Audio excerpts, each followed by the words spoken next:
Millie has a fantastic story, and she works very much, she has a clinic, she works in healing people in a very holistic way to do with both the mind, body and spirit, and has a real skill at merging science and what we know about physical side of things and biological side of things with a more spiritual side of things. Welcome to the Boss Ladies Mindset channel, powered by Crown for Success, the largest women's empowerment network for soulful CEOs on social media. We are a coaching business that mentors and motivates women to reach their highest potential in business and mindset mastery. Each one of our episodes will share valuable tips, resources, interviews and empowering information that will help boss ladies design a life and business they're crazy as fuck about.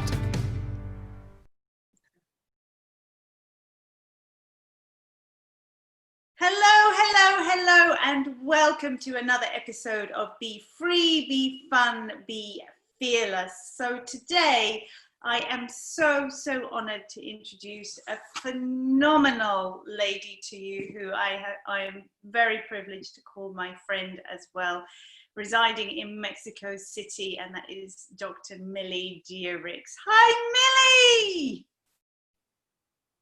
Hi, Rana!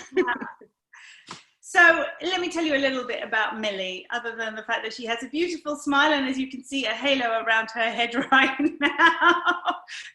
Yes and no, it's not a video image, it is truly there. So Millie has a fantastic story, and she works very much, she has a clinic, she works in healing people in a very holistic way to do with both the mind, body and spirit, and has a real skill at merging science and what we know about physical side of things and biological side of things with a more spiritual side of things and a mental side of things. And of course, most of you watching this will understand that the mind really does have the power to heal so much. So we will be going into that.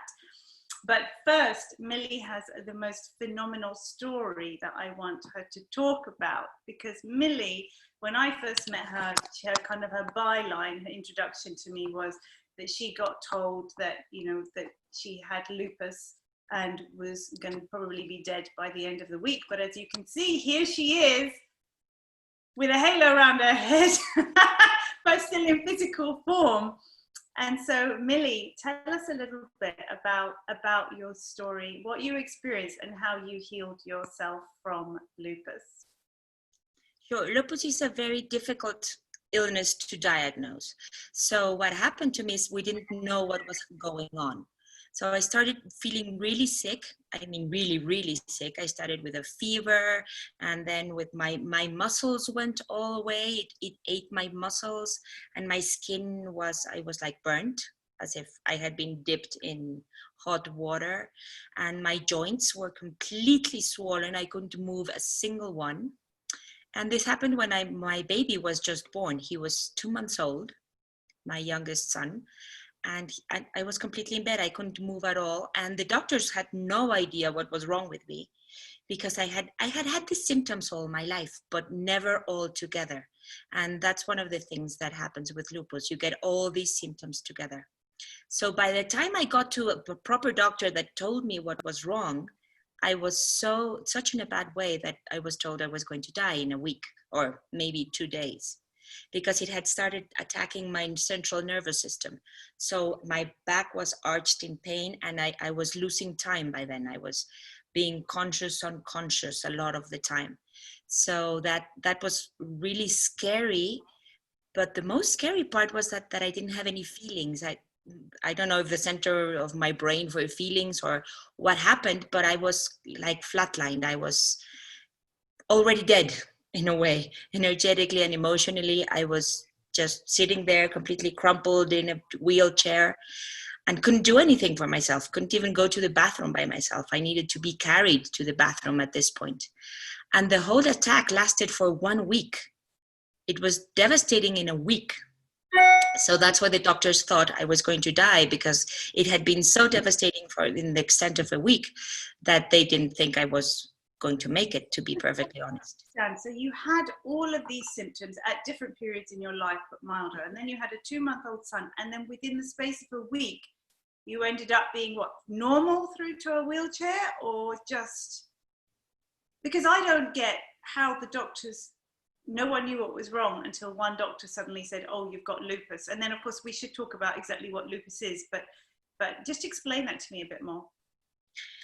Well, the thing is that the symptoms are completely different, because if you get something in your joints, you go to see the joint doctor. If you get something in your skin, you go to see the skin doctor, the dermatologist. So with all this specialization, they never join the dots with one thing with the other. And what lupus is, since you're asking, it's a completely systemic breakdown of the immune system. So your immune system goes berserk and starts attacking everything in its path. So systemic meaning of the body, the physical. The whole system. Yeah. And so autoimmune meaning that your immune system attacks your own body. Exactly. So it was attacking everything in its sight. And you have no defense against your own defenses. It's like a coup d'etat. If your army attacks your country, you have no more defenses. Those were your defenses. So it's the same thing with the immune system. When your immune system turns against you, there's nothing you can do. Your body is just helpless against it. So what causes it?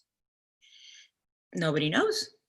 It's just one of those things in which your immune system goes crazy, and it doesn't have that information as what is you and what is not you. So it feels threatened by something, and it just goes and attacks everything, whatever's in its path.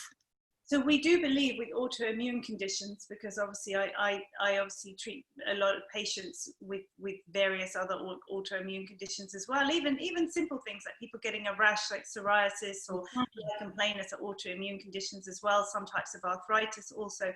It's about, often it's triggered by stress or some kind of trauma to the body, right? So even the having been pregnant and given birth is a trauma to the body. It's not unusual for people to then, for example, have flare-ups of arthritis after that. So it may have been that, it may have been stress as well, right?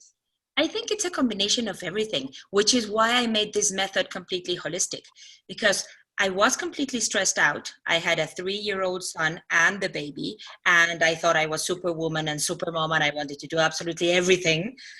And in Mexico, we get a lot of parties. This was around Christmas time. So there was the parties going on and the babies going on, and the hormones in my body, you know, when you give birth, all the hormones are crazy. And the combination of all those things was the one that caused the flare-up. And that's exactly what you know, if you are a lupus patient or you have any kind of autoimmune disease, it's mental, it's emotional, and it's your body reacting to those.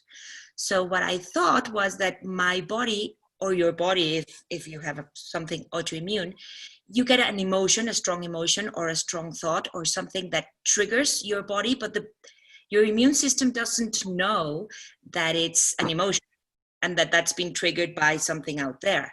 So it tries to find the culprit in here and starts attacking something, your liver or your kidneys or your skin or your joints, or whatever it thinks is responsible for the attack. Yeah. But the attack is not visible because it's an emotion. Yeah, and in the case of lupus, it's so devastating because it's not just one part of the body. It can affect every single organ and part of the body. So as it did with you in the space of a week, so you were saying to me, so then you got to the point where you had this disconnect where someone's telling you you're going to be dead in a couple of days, if that. You're in a wheelchair, you have a 2-month-old child, you have a 3-year-old child, and at the same time the emotion is gone too, because you can't quite recognize what he had to say. But of course you're still here with a beautiful smile on your face, so tell us what happened. Well, eventually I found the will to live again, but at that time I was feeling so badly that when they said you're going to die in a couple of days, the first thought that came into my mind was, oh, thank God there's an end to this. I couldn't do anything. And life like that didn't seem like life at all. Imagine that when I got the diagnosis, actually there, I couldn't go into the light. I was photosensitive even to artificial light, even to a lamp. So I was in a darkened room. Nobody could see me because I was having all these immunosuppressants to suppress the immune system so it wouldn't continue attacking. And also prednisone, which made me swell like a blowfish. Yeah. Mm-hmm. I was all swollen. My back was all swollen. I looked like a tortoise shell, and my face was that big, and everything, all my body was completely swollen, and I couldn't leave my room. I had no muscles. I couldn't move myself. I couldn't raise an arm. So the first thing that I could actually move was one finger. And I just sat there and concentrated. And this was like months later. Concentrated and said, move, move, until it finally moved. And that moved, nobody could notice that movement, but I felt the movement.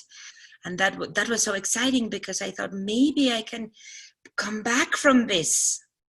And that hope of being able to come back from this was the one that gave me the idea of I need to find alternate means to heal, because being immunosuppressant and in prednisone for the rest of my life wasn't going to cut it. I was going to be in that room completely dark and alone for the rest of my life, however long it took my body to self-destruct. So that was no life at all. So my family thought I was actually choosing to die the day I threw all the medicines into the waste bin. I said, stop, no more. Because I couldn't see anybody. With immunosuppressants, you can't really see anybody because any virus or bacteria will kill you. So that was doom to me. That was worse than death, because I'm a heart person, I'm a relationship person. So being alone in a room, in a darkened room for the rest of my life, what kind of life is that? So I threw everything out, except what really was keeping me alive. And I started with all the alternative methods of healing. And that's what eventually got me out of trouble and into a good state. It wasn't a short journey. It took 14 years of trial and error and trying everything out there. If you told me go and drink the blood of the snake, I would go and drink the blood of the snake. I was really desperate to get, and I live in Mexico, so we have a lot of home remedies. So the herbs and the animals and I even ended up with the shamans and anything you told me. But in that journey, I found many things that actually work and work wonders. Of course, we know of many, like acupuncture, that's been around forever and works really well. But I found a lot of others. And I had to treat this from every angle, because it was not just my body. It was my emotions and it was my mind. And also by that time, I was really depressed. It was also a spiritual thing. I had lost all hope. So I had to get the hope back and the purpose of being alive. I had to reconnect with, why do I want to do this effort? Why should I go through this? And that's the purpose of life. So I even had to connect all the way there. So how did you do that? Well, by connecting to hope and by trying to see the good in life. But what was it that, okay, so you started off by being able to move a finger, and then that led you further to the desire to, okay, maybe I can heal. And you started to look at alternative therapies, which obviously a lot of them would have helped the physical. But what was it that wanted you to, what did you have to do to get the mental attitude? Well, I'll tell you, it was actually a transcendental experience that I've never talked about. Maybe I'll put it in the book. I'm not sure yet. It was a normal Tuesday, and I went to sleep. And then I woke up, that state in between when you're not awake and not asleep. And then I started seeing all the information of the universe come at me. I know it sounds crazy, but it was first shapes, just shapes, circles and squares and things. And in my mind, I was traveling so fast, and I was aware that I was in my body, in my bed, paralyzed. I couldn't move, not because of the lupus. This was after, but because I was completely paralyzed. And I was sweating cold because it was a scary experience. I was going at the speed of light in my mind. And I started going through the layers of consciousness until I got to a place of complete and utter quiet and stillness and peace from which I could see everything that was created from, like, this is going to sound really conceited, but like from this eye of God. I was that point of stillness from which everything is created. And that experience really brought me to the theme of consciousness and to the theme of being able to connect with the larger selves that we are. And when I could connect with that larger part of me, with soul part or the spirit part, that was what gave me hope, because I realized then that this body is controlled by that part. And if I could be okay in that part, this would heal. And it did. I had to do a lot of things. It wasn't a spontaneous remission. Like many people who go there actually say they have, like somebody like Anita Morjani that died and came back because she had that experience and came back and healed completely. For me, it wasn't such a short journey. And I think the purpose that I found there was that I needed to do the whole journey because I needed to find ways to help other people, which is what brings complete joy to my life. When somebody walks into my consulting room and they're all sad and they have all these troubles, and when I can transform that frown into a smile and they can see the wonderful, beautiful being that they are, that just changes everything. And that just puts a smile on my face. And that's the purpose I found in my life. And that's the purpose I found for the disease, for having the disease. I had to have this disease and heal myself to be able to guide others on their journeys. Yeah. If I hadn't done it myself, how would I know how to do this? And have the experience and to engage and give you the purpose. So that led you to write this beautiful book. I love the name, Befriending the Wolf. Of course, lupus is Latin for wolf, and you tell your story in a lot more detail in this book, don't you? Very, very emotional, and it is a really beautiful story. This book is available on Amazon. It is. It's available on Amazon, and you have a website for it as well, befriendingthewolf.com, which is absolutely beautiful. So you wrote the book. I wrote the book because what else happened? What else has happened? So you had this purpose. So you wrote this beautiful book, which can help anybody with lupus or anybody with any autoimmune disease to start to understand your journey and how to transition. And then you've also developed some phenomenal treatments, and of course you have your clinic, which I know at the moment due to COVID is not around, even though we'll get on to all the other ways that people can help themselves at home as well. But so what else did you do other than write the book? Well, I started this clinic with a friend. She also had an autoimmune disease and she also healed herself.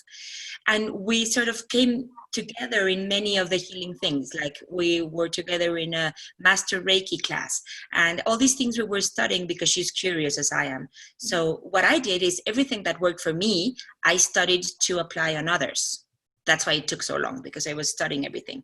And I'm a bit of a bookworm, so I love to study things.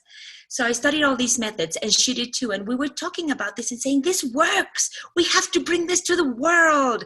We really have to bring, and we spent 10 years talking about it. And finally, one day we had the opportunity to go into a clinic, a medical clinic that had all this space and that wanted to do something holistic. So we went in there and with what we had, with what we knew, and we started developing a method to diagnose people in their whole being, because we came to the same realization that this is systemic, doesn't just mean the whole body, it means the whole being of the person. So we got the whole diagnosis system, which is really interesting because we got two machines, one that tells us how the body works. It's called a quantum resonance machine, and it's now being used for a lot of things. You just hold on to a thing and it measures the electromagnetic signals from your body and lets you know how your organs are doing, if you're missing vitamins, how's the state of your body.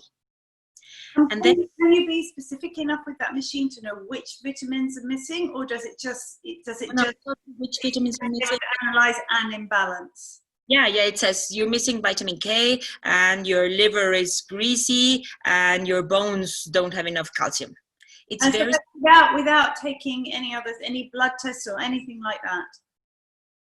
And is this a machine that you said they hold on to it, or they sit in it like an MRI machine or a CT scanner? It's a little rod, and you hold on to the rod, and it measures the electromagnetic signals from your body. Wow. And then it compares it to good or healthy people or healthy organs. Right, so to a control in order to analyze what the differences may be. It tells you a range. So your liver's here, and the healthy liver goes from here to here. And you have so much calcium, and that this is the range. And I like the range because when you start treating the person and you do the study again, you can see the actual improvement, like you would in a blood test. Yeah. It's surprisingly accurate when we have had people that have the blood test and the clinical studies, and we do with it. It's very, very correlatable. So that's very interesting. And no puncture wounds, and no blood, and no horrible things. And then you don't have to worry, because when you prescribe to get a blood test done, you have to ask what it is you want to look for. Whereas, yeah, and you don't always find it. You know, typical things like when you do thyroid tests, okay, you might test the T3 and the T4 levels, but if you're not testing for the thyroid stimulating hormone, or you're not testing for the right thing, there might still be something wrong with your thyroid, but it's not found from the test, which is what a lot of times people don't understand. And so with this, it obviously you're not specifically looking for one particular thing, but it will flag up what might be going wrong. And then you could go into further tests if needs be. Precisely. And that's exactly what happened with the lupus. For the lupus, you have to test for a very specific anti-nuclear antibody. And if you don't test for that, you have no idea. So you see, it's complicated.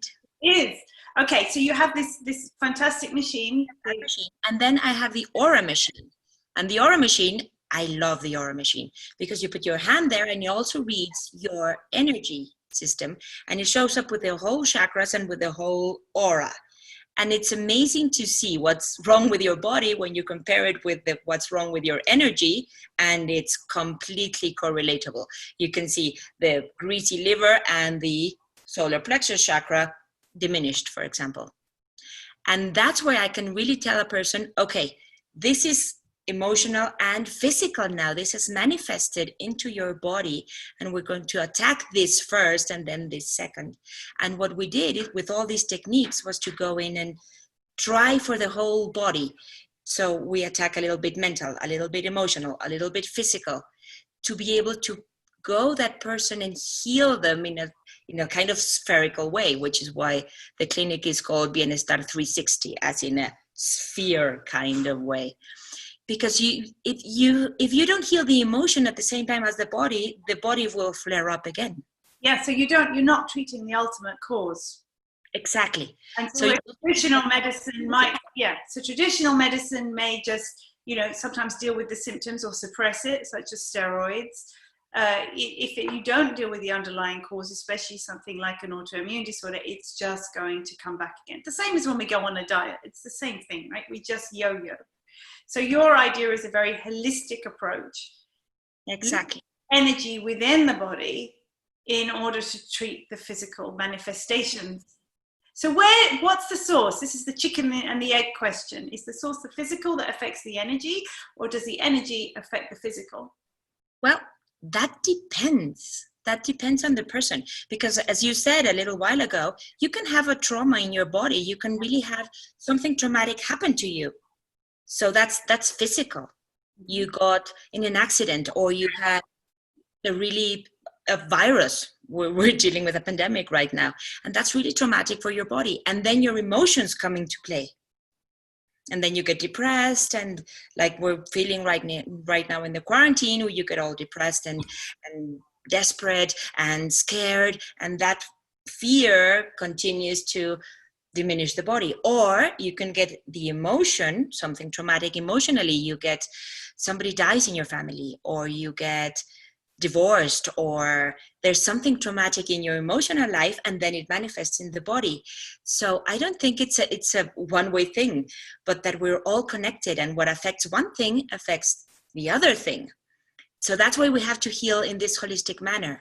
And what this pair of machines let me know is how much we need, where we need to start, where the cause lies, if it's physical or if the physical is worse. Because if you don't attack a physical symptom that's really getting the person down, you will never be able to get them up emotionally, because they're in pain.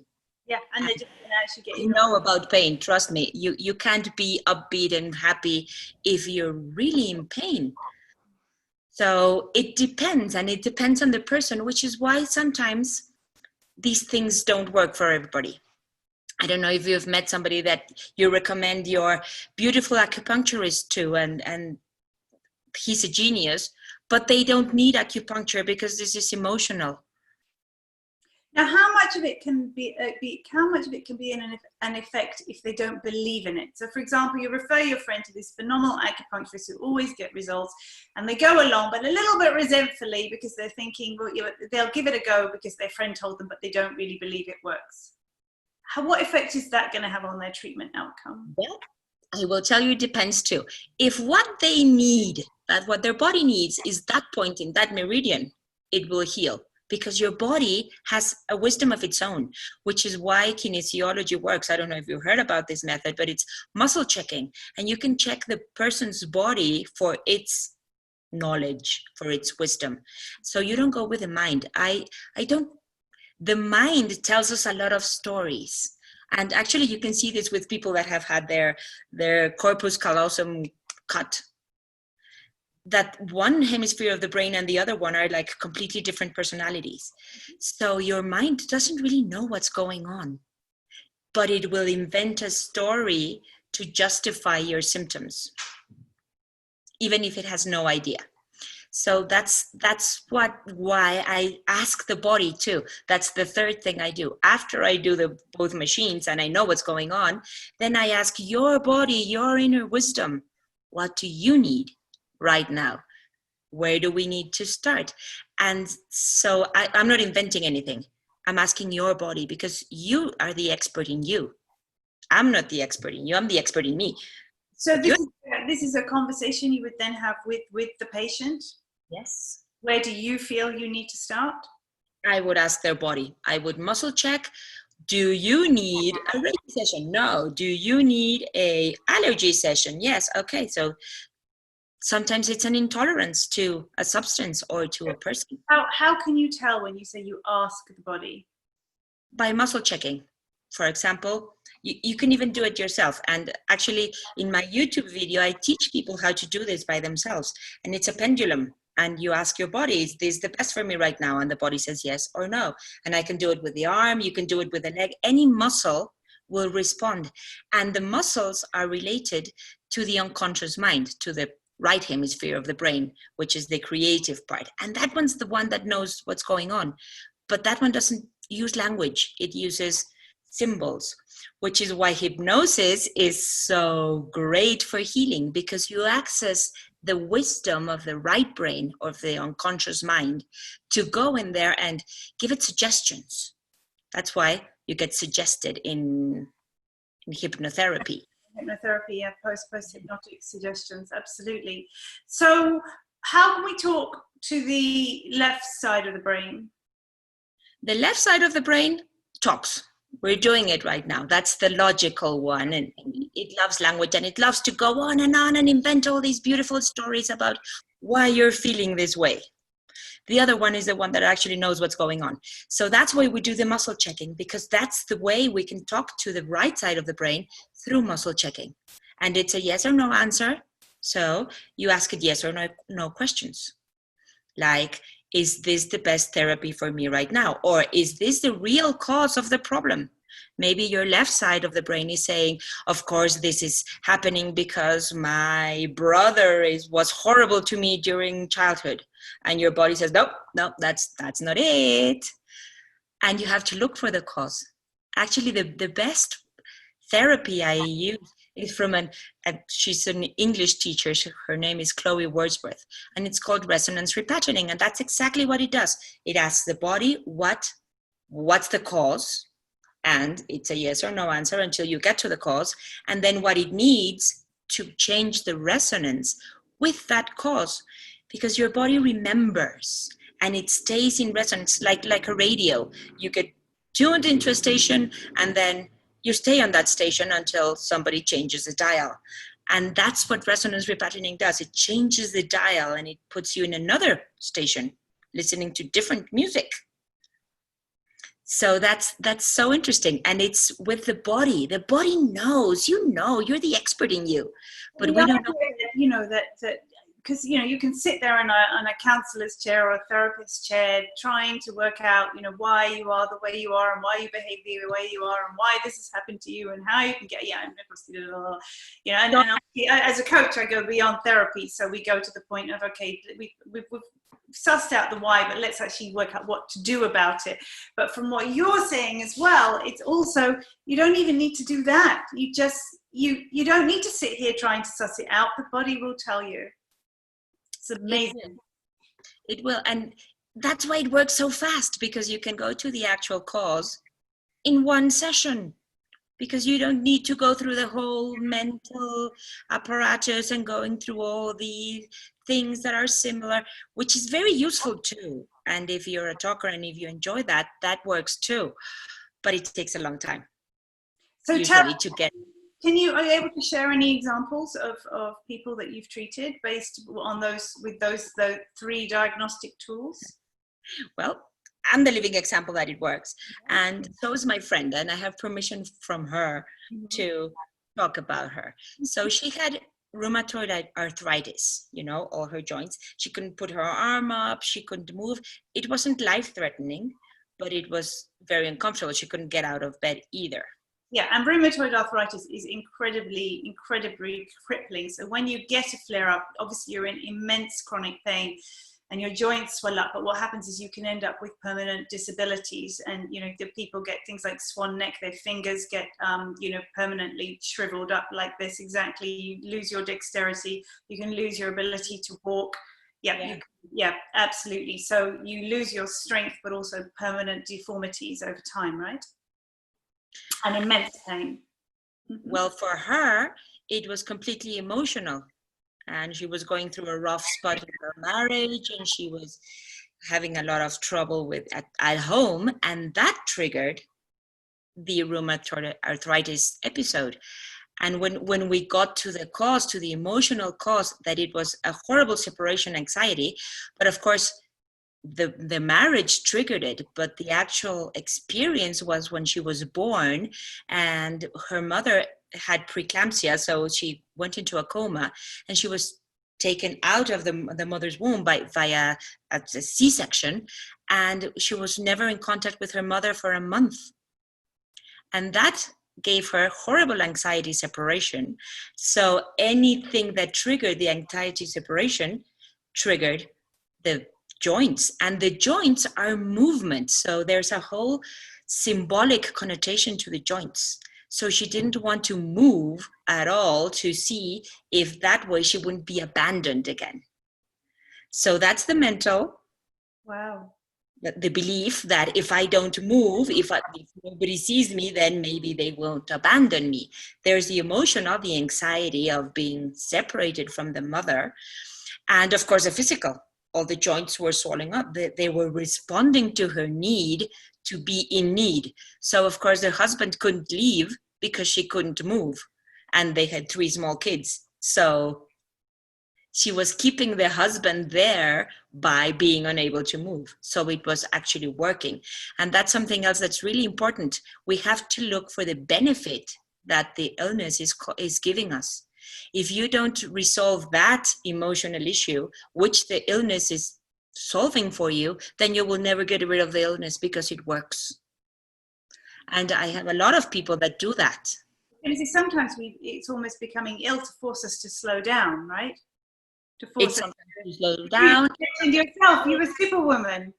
As have I been, and suffered other types of illnesses, but yes, it's the body forcing itself. Hang on a minute, you can't actually do it all, and you do need to slow down. And so sometimes by becoming ill, it forces us to do that. It does, and it also forces the emotional issues. For example, I have an older woman, and she doesn't have a good relationship with her children. So every time the children get fed up with her, she gets sick. and ends up in the hospital. And she has had about, I don't know, 15, 17 operations on her back, on her thighs, on her hip bone. And it's just because she doesn't like to be alone, but she hates to say, I'm sorry. So what she does in order to get the kids back is she gets sick and ends up in the hospital.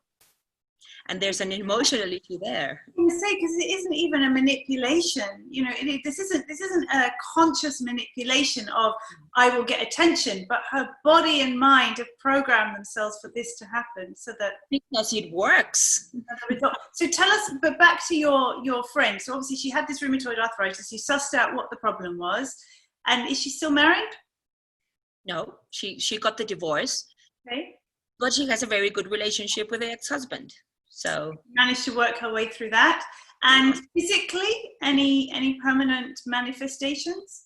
Fine. Actually, I saw her the other day, and she's had lost a lot of weight, and she's looking great. And during the pandemic, they actually were living together because they have 3 kids. So she sort of moved back in because she was over in Europe when it started, so she had to come back and move back in with him, and they had a grand old time because they're very good friends. They got married for a reason, and they've refound that reason, that it was that they get along really well. So they don't want to be married anymore, but they have a good relationship, and that's very good for the kids too. Of course, absolutely. So now she's when we should say again with rheumatoid arthritis, again, like with you, the drugs that you are put on can be really horrific to try to control it at times, and even that doesn't work. So yeah, but she's drug free, which is phenomenal. As am I. Yes, I haven't had a drug for lupus in such a long time. I think I'm going on 5 years now. Wow, that's beautiful. This was almost 19 years ago. This was 2001. So if we carry on with your story, so you healed yourself, you wrote a book, help people heal themselves, you went into partnership with your friend who had been through a similar situation, you researched and read left, right and center to determine the best way forward. You've set up a clinic with a really innovative kind of tripod of analysis and diagnostics. And then what does the treatment involve? Obviously, I know it's different for different people, but typically some examples of what treatment might involve for people. Well, we use a lot of acupuncture. We use Reiki. I use a lot of resonance repatterning. That's my core idea. We use another technique. That one I don't do, she does. It's called spiritual response technique, and that deals with the spiritual part and with the masters and with all the Akashic records and the karma and I do hypnosis, I do past life regressions, I do life between life regressions. That's such a great trip. I do quantum consciousness to get into the spiritual part of the person so they can see the magnificent being that they are. We also do allergy treatments. And in the physical body, basically it's acupuncture, some rehabilitation. If you have a real pain in your body, you need to rehabilitate that muscle. It's just the way it's done. And the allergies, because there's a lot of things that are intolerances, so we have to get rid of the allergies. And then on the emotional, it's the resonance repatterning and the hypnosis that works so well. It's incredible to see. And then the spiritual part, it's the regressions basically, and the spiritual response technique. And are you able to do any of this online? I'm able to do all of it online. Oh, and also magnetism, also biomagnetism for the body, because biomagnetism helps with virus and bacteria. And we're in a pandemic right now. So unfortunately that works best on the body, but it can also be done at a distance, because as you know, and many people are coming to realize, energy doesn't have a physical limit. So I can work on your energy from here, from anywhere, and all these techniques have that energetic value to them. So I work with people in Australia, I work with people in Holland, I work with people all over the world, because you don't need the actual body there. Yep. For the allergy, it's more difficult because you actually have to be in relationship in holding the substance. But I can do it online. I can tell you, go and grab something that has gluten in it and we'll treat the gluten. Mm-hmm. So am I hearing you correctly that you can get people past the allergy? It's not just about identifying that they're allergic, but you can get rid of the allergy. The allergy has a very, very great emotional component. So your body learns. Imagine when you were a little girl and you put your hand in the fire for the first time. You learned that that is very hot and it burns, right? Well, the next time you see fire, you have that learning in you and you will not put your hand in the fire again, right? Well, your body learns the same way. And there are very useful learnings like fire burns, but there are other learnings like, I'll give you an example. I have eggs for breakfast this morning, and then I get a really bad news. Something happened to somebody, and they were in a car crash, and I get a horrible fright. And my body doesn't see the emotion, what I was talking about in the lupus. It can't see the emotional thing that somebody was in a car crash. So it will identify the fright with the eggs. And the next time I have eggs, my body will go into, oh no, we're going to get hurt again. So it will reject the eggs and you will become allergic to the eggs. So it's an incorrect association. In other words, it's that's how the body itself. So your job is to dissociate. Precisely. So when that learning is not there anymore, that the eggs and the car crash had nothing to do with each other, then you can get past the egg allergy. Of course, I would never recommend for a person to go for a really bad and even lethal allergies. So I would never recommend that person to go back and eat the strawberries or the whatever's causing the allergy. Or take the penicillin. Yeah, but there are very mild allergies too, that you just eat the eggs and then feel a little queasy or feel a little under the weather or just...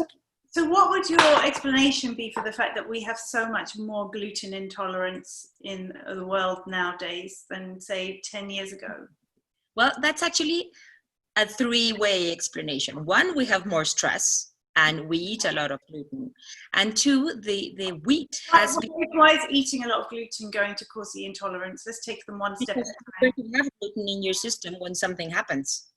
Okay. When that stress is there, you're going to have it in your system. So your body is going to start correlating. Okay, and so also, the greatest chance of association because we're eating more gluten when we're stressed. Okay, that's number one. Number two? It's been genetically altered to have bigger crops. Mm-hmm. So that genetic information that's not really wheat is affected because your body doesn't know what to do that. I even heard a story, I don't know if it's true, but that some people were genetically altering wheat with cockroach genes to make it really strong. So your body doesn't know if it's digesting wheat or cockroach. So okay. Thanks, it's invincible, so yeah. Okay. So the genetic modification, then the body doesn't like it. And the third one? And the third one is emotional. It's emotional because we have heard so many horrible things about gluten that now we have a belief that gluten is bad for us. We've been told that it gets you fat. We've been told that it gets you allergies. We've been told that it's so bad for you. There's all these... It becomes a limiting belief, yes? It becomes a limiting belief. And of course, if we're going to eat something that we believe is going to be bad for us or that we believe is going to make us fat or going to make us ill, if it's so programmed in our mind, it will, absolutely. It's funny, I write about it. I write something about that in my book when I think I talk about menopause, actually. So I know magnetic resonance is brilliant for that too, actually, isn't it? And I think I say, because we're so programmed to believe that we're going to put on weight, or when we're menopausal, but how much of it is it really altering our behavior? How much are we really putting on weight, or how much are we changing our eating habits? And how much is now, and you're telling your body, now we have to get fat because we're menopausal. And your body says, okay, if that's what you want, here we go. Yes, exactly. The power of the mind. It's phenomenal. So we've got a little bit more time. I really want you to tell us about this system you've also developed about the 4 levels of consciousness. So tell us how that came about and tell us a little bit about it. Well, that came about through being a therapist and through all these people that I helped. What I came to realize was that the basic part you need to do for yourself is to know yourself. This is not a new concept. This has been going on since we were conscious that we were conscious. Mm-hmm. But the actual levels of consciousness, they have been debated for a long time. Actually, I'm writing that part in the book right now of all the debate of consciousness. We don't really know what consciousness is today, and nobody knows where it resides. Neuroscientists say it's in the brain. Mystics say it's in the soul, but we don't really know. But what we do know is that we have these experiences like the one I was talking to you about. So I divided the consciousness levels like a Russian doll. You remember those Russian dolls? Mm-hmm. So the body and this consciousness, the waking consciousness, the one that's talking to you and knows that you are Rana and I am Millie, that's the first doll, the little one. And it's body conscious, and it's your ego, and it's your me, mine, I sort of thing.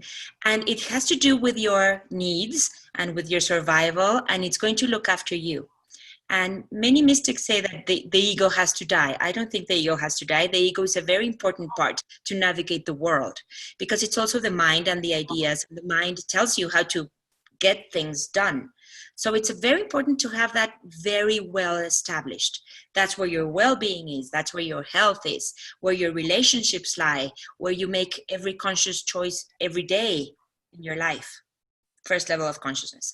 But then the next doll out, and I think that's where the shift that's going on right now is happening, because all this situation is obviously a shift in consciousness and obviously a cleansing and a great big change. And that change, I think, is going from this level of consciousness, I, me, mine, into the second one, which is we. Here, we don't speak about myself and my needs. We speak about you and the consequences that my choices have, not only on you, but on everybody, generations to come, and the whole planet. I call that level the empathic consciousness, in which we put every decision through this filter of how will this affect everybody else. And if you realize that's exactly what COVID's doing, they're telling you wear the mask, not because you will get infected, but because of the people you can infect. So it's making us think of the other. Also, global warming, it's making us think that our choices, our personal choices every day in our lives, are affecting the whole planet, and therefore the climate, and therefore our lives. And our future generations. Future generations and every other species in the world. I was listening to the news yesterday in which they're having problems because fish are not reproducing in the North Seas anymore because it's too warm for them. So if the fish don't reproduce, we don't get fishing, we don't get food. It's going to affect us. And that change of paradigm in our heads, in our whole being, is that shift to the next level of consciousness, to the next doll, to the, hey, I'm not in this alone. We're in this together.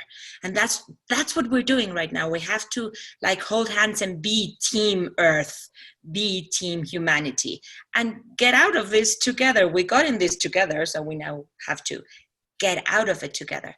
And it's also there that the new paradigm is coming to be, this new reality. And every new reality has to do with us, because the reality we were living before, we created or we conformed to. If we were not the masterminds of it, we certainly conformed to it. So this new reality we're going to have to come up with together. Like, what do we want to rescue from the past?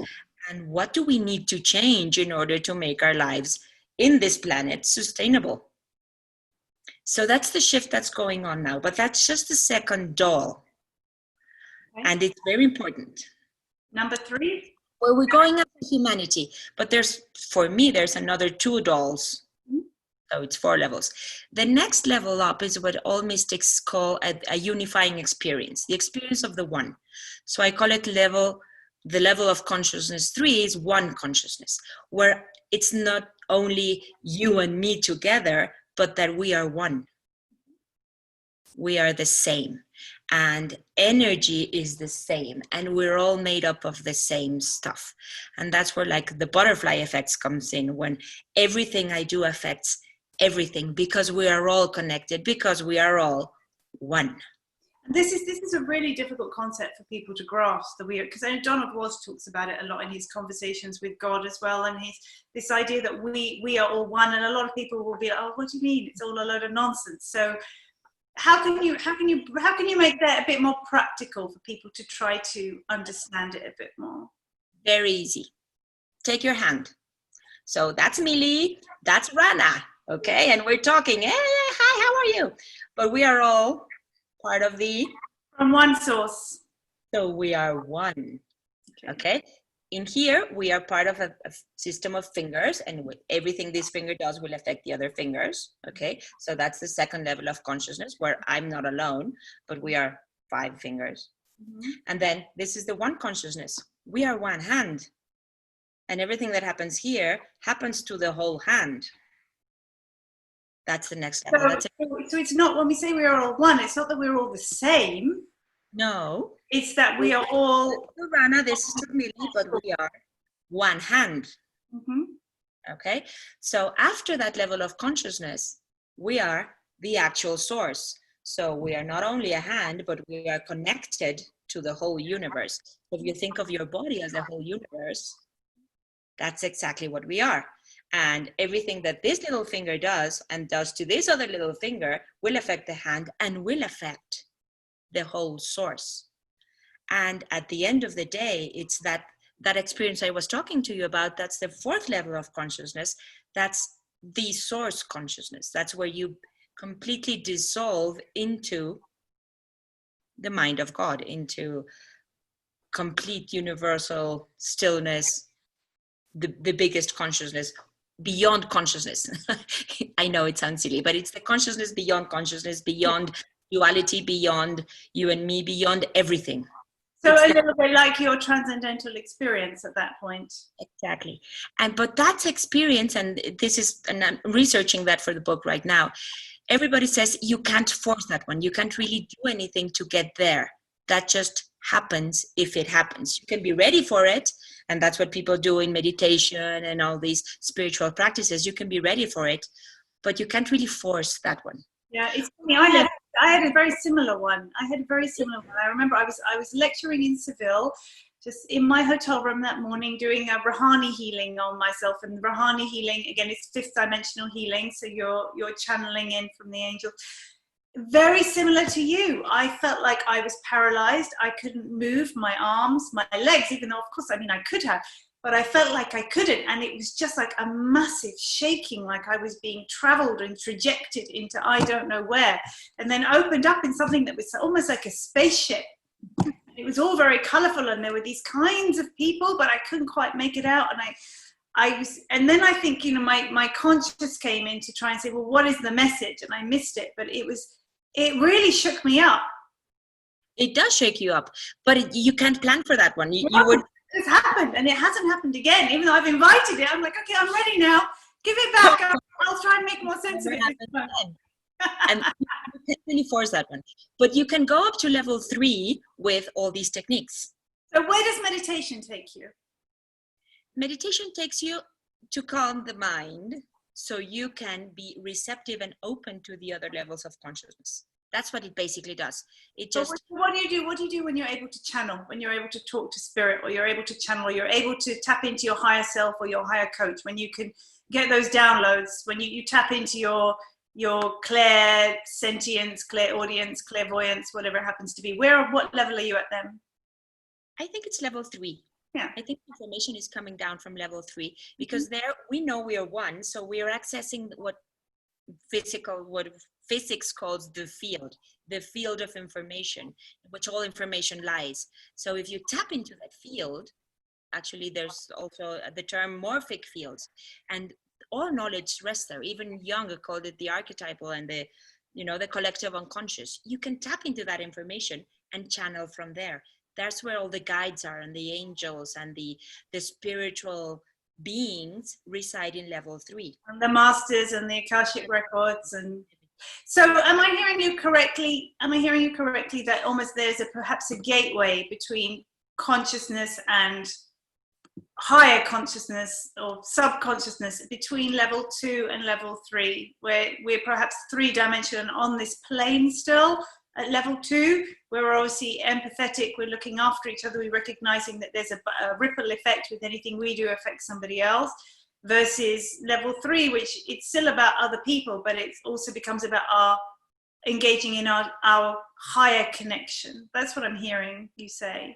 And you can connect, for example, hypnosis with the regressions, especially life between life regressions. You get to meet yourself, your soul self, and your soul family, and everything that's going on in the spirit world. So that's where you really realize the magnificent being that you are and that we all are. Because at that level, we are all just beautiful light. Everybody is. And so that's where would the benefit be? If we were talking to somebody and we were talking about these 4 levels of consciousness, and of course I know you and I still have a common theme to raise the consciousness of the planet, one individual at a time. Let's work on it. Let's bring the energy level up. Yes, be free, be fun, be fearless is exactly part of that. But if I said to someone, I want to raise your consciousness up to level 3, someone will say, well, why? What benefit? What's in it for me? Well, if they're asking that question, they're probably still in level 1, and going to level 3 is a little too much for them right now. But going to level 2, that's a very practical thing to do, because all our lives depend on us all going to level 2 and actually being able to think about others. And when you're in level 2, then you want to go to level 3. Okay. Level 3 is this unifying force. And I think we all have that calling, because our 4th doll source is calling us back. So we all have that somewhere in our mind, somewhere in our system, because that's what we've been looking for in spirituality all through history. We've been wanting this union with other things. So I think we all have it in there. But if you're at the what's in it for me stage, you're still very much level 1. And first we have to get you to level 2. Just please don't use so much gasoline and don't throw plastic all over the place. That's a very important step for you. And unfortunately, actually, with COVID, it has actually gotten a hell of a lot worse again, because everything. I know. So what I'm hearing you say is that as we raise that level of consciousness, we feel more purposeful. We do, and we start. I think somebody just came into scene. Okay. Yes, we feel more purposeful because we know the connection. We can see the connection. So that connection gives us purpose. And purpose usually has to do with our values and with other people. The true core values that you own have to do with others. And they usually have to do with service, which is exactly what we were talking about. Here we are trying to raise consciousness. Yay! And that gives a lot of purpose to life. So going from level 1 to level 2 gives you that extra purpose of being able to do things for the rest of humanity. Because being in level 1, being egotistical, which is the very basic level 1, is very lonely.